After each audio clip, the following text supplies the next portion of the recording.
সেনা প্রধান যদি আমি হই তাহলে আমার ক্ষমতাটা বাড়ে, আমার পদ পদবিটা বাড়ে, আর এইটা বাড়াইতে গেলে আরেকজন সেনা প্রধানকে হত্যা, এই কাজটা আব্রাহা করলো।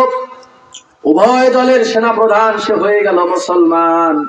বাংলাদেশের জমিনে কিছু সেনা সদস্যকে মেরে আর কিছু সেনা সদস্য রাষ্ট্রের ক্ষমতা হাতে নেবার মতো কাণ্ড বুঝি বাংলাদেশে হয় নাই।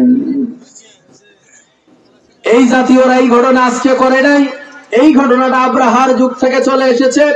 তাদের গুরু নেতা আব্রাহা যেই শিক্ষাটা দিয়ে গেছে সেই শিক্ষা বাংলাদেশে 2009 সালে হয়ে গেছে। এদেশের বেশ কিছু চৌকু সেনা অফিসারকে হত্যা করে এদেশের মানুষদের স্বাধীনতাকে হরণ করে নেওয়া হয়েছে। এদেশের সেনাবাহিনীর যেই সক্ষমতা ছিল এই সক্ষমতাকে ধূলিসাৎ করে দিয়ে, ভুলুণ্ঠিত করে দিয়ে এই দেশের সেনাবাহিনীকে কেউ নিজের হাতে নেবার চেষ্টা করেছিল। কথা বলেন ঠিক কিনা? এই মুসলমান ষড়যন্ত্র শুরু হয়েছে আব্রাহার যুগ থেকে। এক পর্যায়ে আব্রাহা দেখলো আমি তো বিশাল ক্ষমতাধর হয়ে গেছি, আমি তো বিশাল ক্ষমতার মালিক হয়ে গেছি। এরপর আব্রাহা দেখতে পেল আরবের কিছু মানুষ ধর্মীয় কেন্দ্র হিসাবে মক্কার কাবা ঘরকে এত সম্মান করে, এত তাজিম করে, যেই সম্মান যেই তাজিমটা আমি পাচ্ছি না, সুতরাং আমাকে ওই ধর্মীয় সম্মান অর্জন করতে হবে। এর জন্য আব্রাহা একটা কাবার প্রতিমূর্তি ঘর, কাবার বিকল্প একটা ঘর তৈরি করে নিল আর মানুষদেরকে বাধ্য করতে থাকলো তার ঘরে এসে সেইখানে কিছু পূজা অর্চনা করুক। কিন্তু মানুষ করেছিল? লোকেরা কেন করলো না?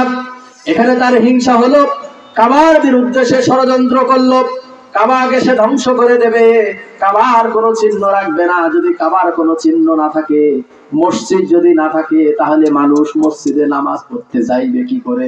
যখন তাদের কাছে আর মসজিদ তারা খুঁজে পাবে না, বিকল্প হিসেবে আমার কাছে আসবে। সূরা ফিলের প্রেক্ষাপটটা আপনাকে বলছি, আমি সেই যুগের ঘটনা বলছি, সেই ঘটনার সাথে আপনার যুগের ঘটনাটা আপনি মিলিয়ে নেবেন। ঘটনার মিল আছে কিনা এটা চিন্তা করার দায়িত্ব আপনার।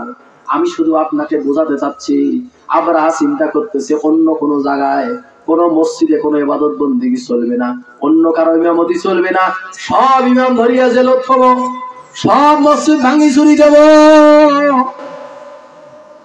যখন ইমাম থাকবে না, যখন মসজিদ থাকবে না, তখন বাধ্য হয়ে সবাই আমার হুজুরের কাছে আসতে হবে। যে হুজুর খালি আমারে পাও চাটে, ওই হুজুরের কাছেই আসতে বাধ্য হবে। এই ঘৃণ্য ষড়যন্ত্র নিয়ে আব্রাহা কাবাকে আক্রমণ করার জন্য আসলো। আমার রাসূলের তখনও পর্যন্ত জন্ম হয় নাই। নবীজি সাল্লাল্লাহু আলাইহি ওয়াসাল্লামের জন্মের বিভিন্ন তাফসীরের বক্তব্য অনুযায়ী 40 থেকে 50 দিন আগের ঘটনা। রাসূল করিম সাল্লাল্লাহু আলাইহি ওয়াসাল্লামের জন্মের 40 থেকে 50 দিন আগের ঘটনা।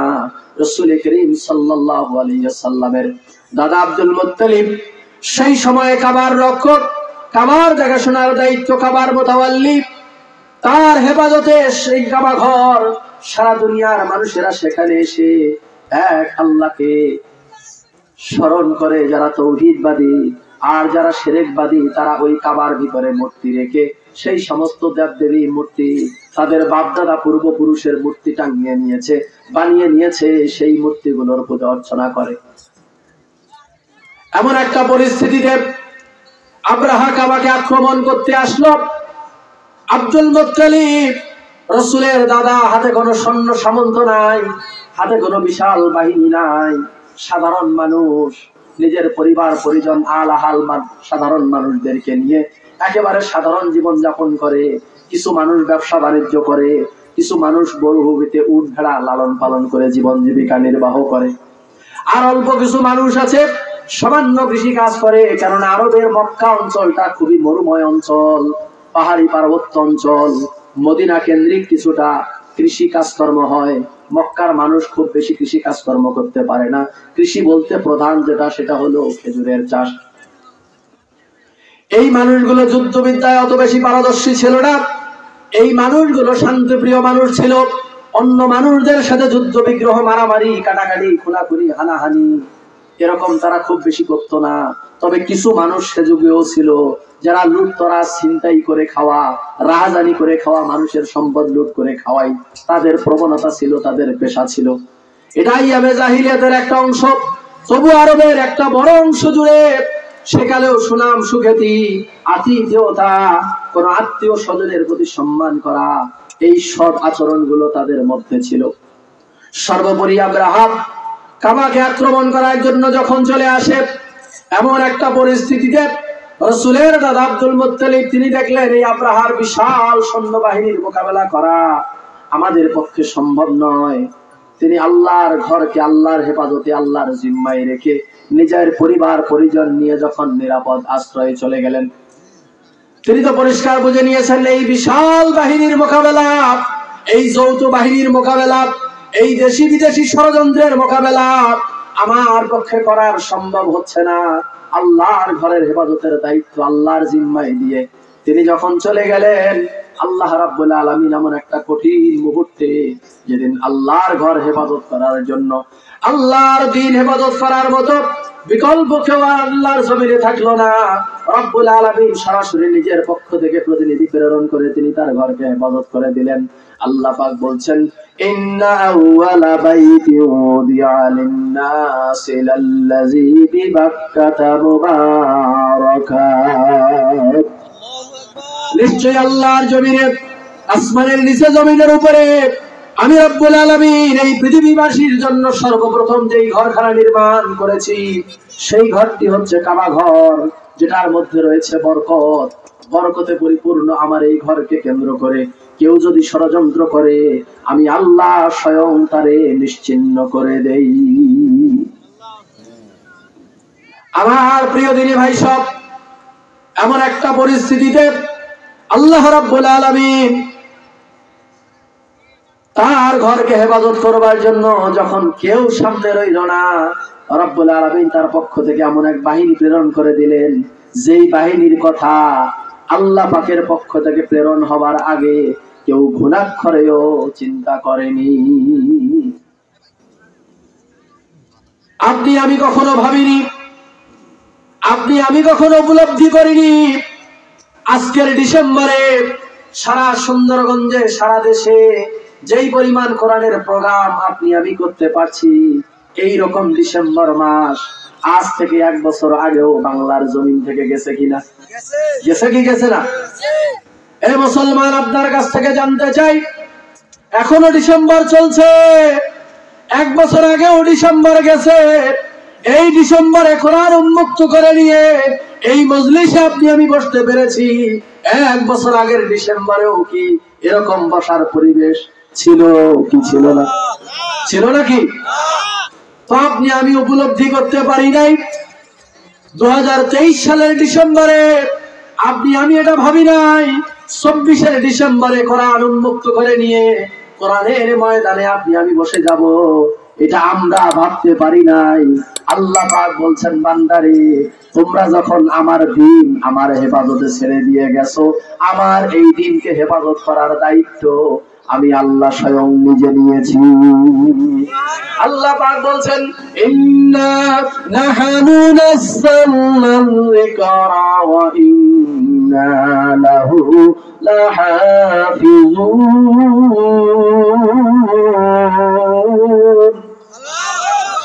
আমার এই বিধান আমি নাজিল করেছি, এই বিধানকে আমি হেফাজত করব। কি দিয়ে করব? কাকে দিয়ে করব? কখন করব? কিভাবে করব? দুনিয়ার মানুষ তোমরা কেউ উপলব্ধি করতে পারবে না। আমি রব্বুল আলামিন আমার দ্বীনকে এমনি করে আমার জমিনে আমি বিজয়ী করে দেব। আজকের তেলাওয়াতকৃত সূরা খানার সবগুলো আয়াতের উপরে আলোচনা করা সম্ভব হবে না আমার পক্ষে। একটি আয়াত আপনাদের সামনে শুধু কথা বলবো। এই সূরায় রব্বুল আলামিন 3 নম্বর আয়াতে বলছেন, ওয়া আরসালা আলাইহিম তায়রান আবাবিল। আল্লাহ পাক বলছেন ওয়া আরসালা, আর তিনি প্রেরণ করে দিয়েছেন। কে প্রেরণ করেছেন? আল্লাহ। আওয়াজ করে বলতে হবে, কে প্রেরণ করেছেন?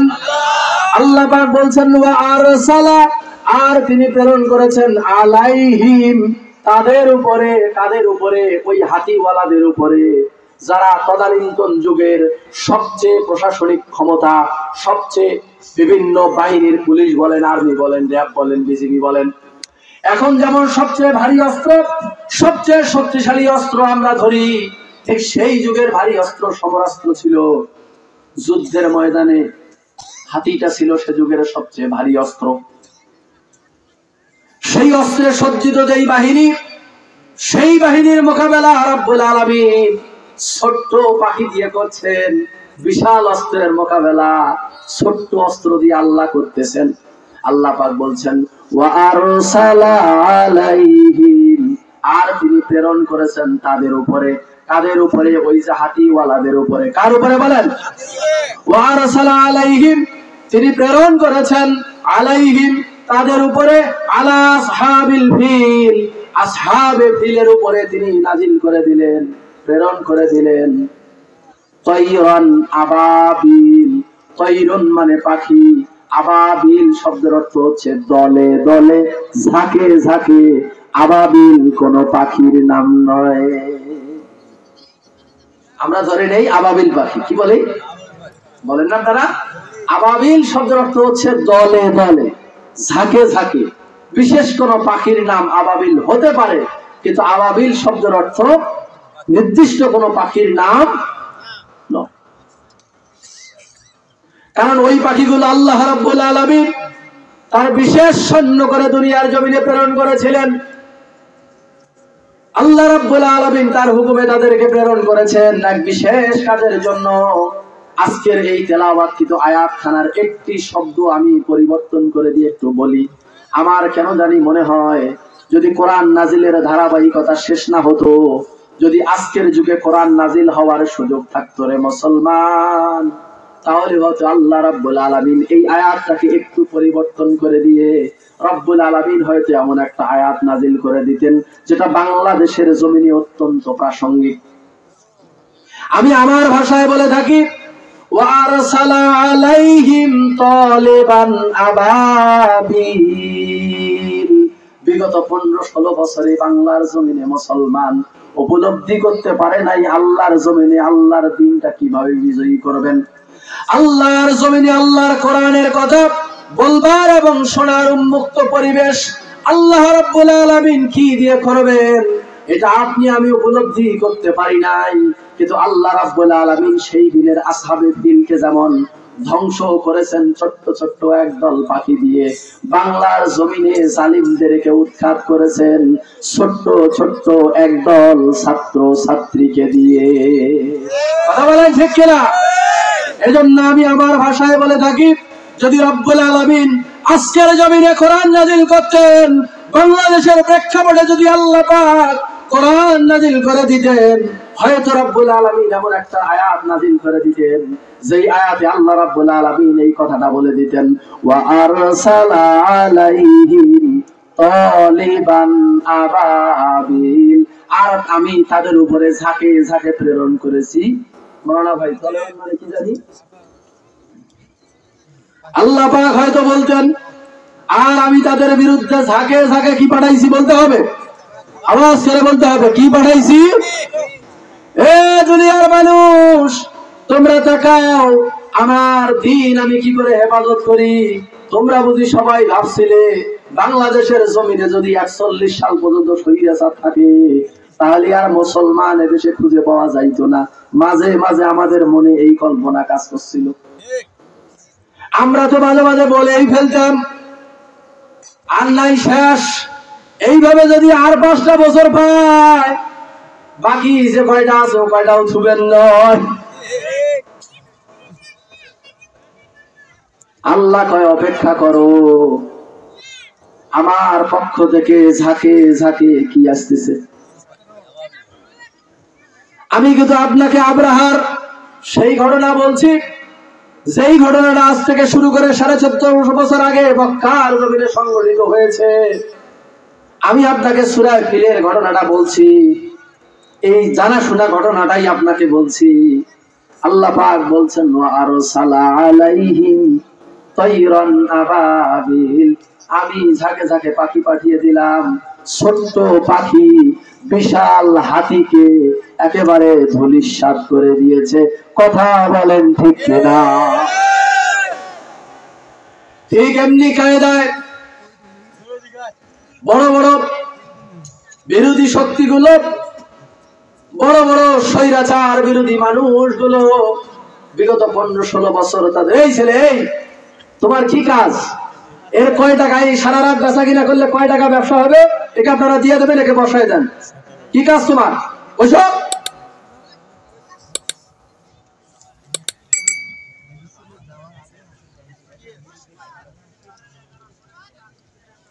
আল্লাহ পাক জানাচ্ছেন,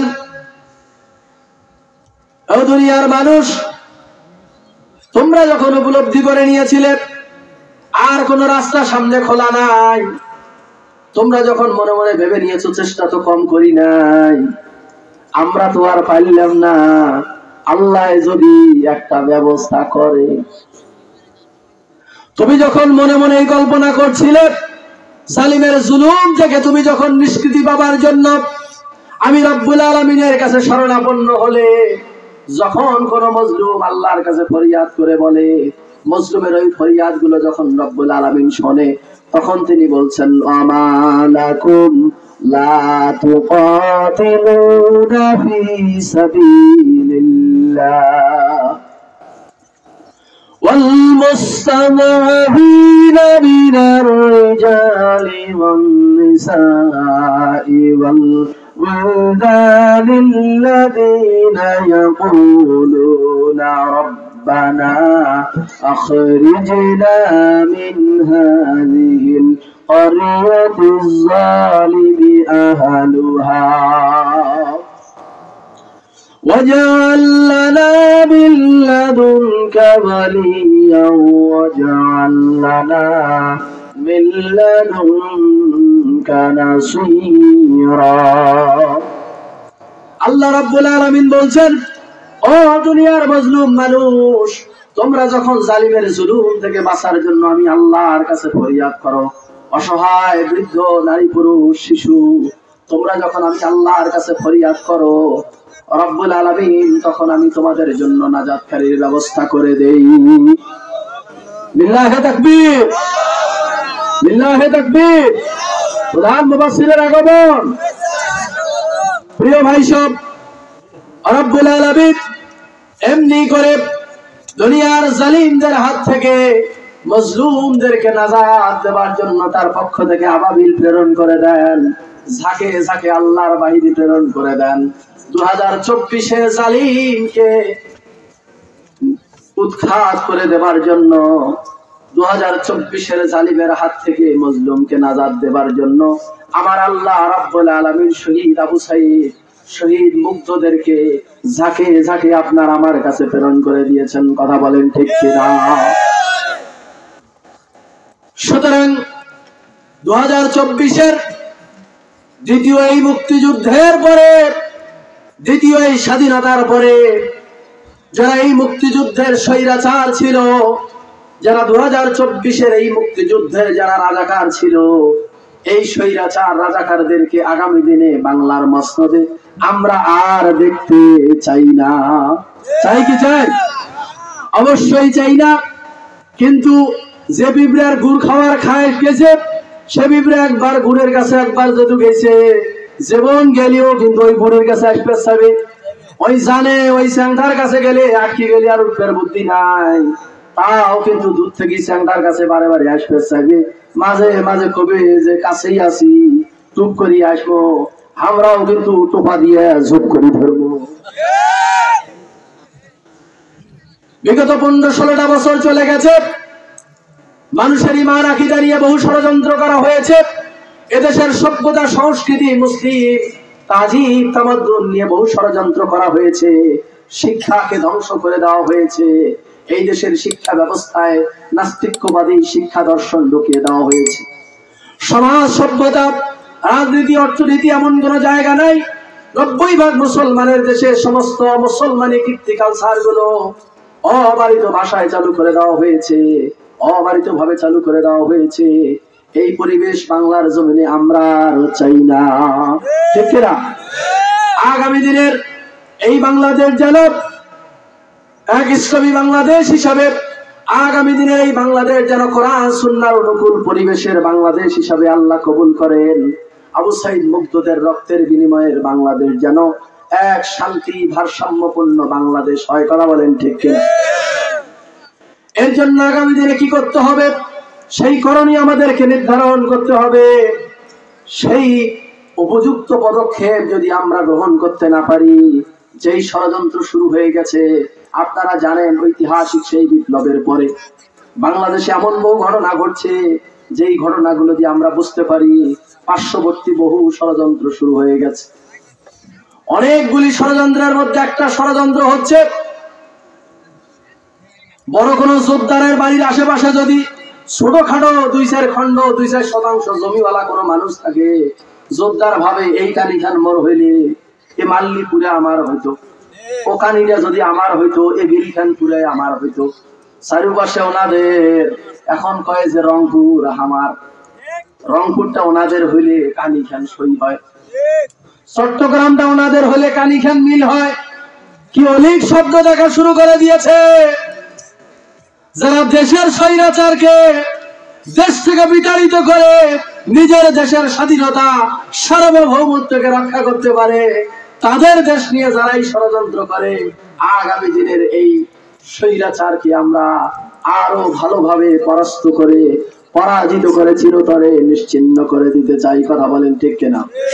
প্রিয় ভাই সব, যেহেতু প্রধান মেহমান চলে এসেছেন, আমরা আলোচনা আর সামনে নিতে পারছি না, শুধু শেষ করে দিচ্ছি এই বলে, কোরআনুল কারীমের এই আয়াতখানা আমি যতবার পড়ি আমার শুধু বারবার মনে হয় আল্লাহ পাক সেদিন বলেছিলেন ওয়া আরসালা আলাইহিম তায়রান আবাবিল। সেই দিনের স্বৈর শাসক আব্রাহাকে মানুষের জুলুম থেকে নিশ্চিহ্ন করে দেওয়ার জন্য আমি আল্লাহ রাব্বুল আলামিন ছোট ছোট এক ঝাঁক পাখি প্রেরণ করে দিয়েছিলাম। আর আল্লাহ পাক বলি আজকের স্বৈর শাসককে উৎখাত করে দেওয়ার জন্য আমার কচিকাঁচা ছোট্ট ছোট্ট এক ঝাঁক ছাত্র ছাত্রী ভাই বোনদেরকে রাস্তায় নামিয়ে দিয়েছে। কথা বলেন ঠিক কিনা? যে কাজ আপনি আমি আমরা 15 বছরে পারি নাই, সেই কাজ তারা 15 দিনে করে দিয়েছে। কথা বলেন ঠিক কিনা? 1971 মুক্তি সংগ্রাম আমরা জানি 9 মাস ব্যাপী চলেছিল। যেই কাজটা আমাদেরকে 71 সালে 9 মাস ব্যাপী করতে হয়েছে, সেই কাজটা আমার যুবক ভাই বোনেরা, আমার প্রিয় ছাত্র ছাত্রী ছোট্ট ছোট্ট ভাই বোনেরা মাত্র 9 দিনে করে দিয়েছে। কথা বলেন ঠিক কিনা? সুতরাং আগামী দিনের এই বাংলাদেশ যেন সেই সমস্ত বিজয়ী দামাল তরুণ ছাত্রদের মনের বাংলাদেশ হয়। আল্লাহ যেন এরকম একটা বাংলাদেশ আমাদেরকে উপহার দেন, আল্লাহর কাছে সেই তৌফিক কামনা করে আমার আলোচনা আমি শেষ করছি। ওয়া আখির দাওয়ানা আলহামদুলিল্লাহি রাব্বিল আলামিন।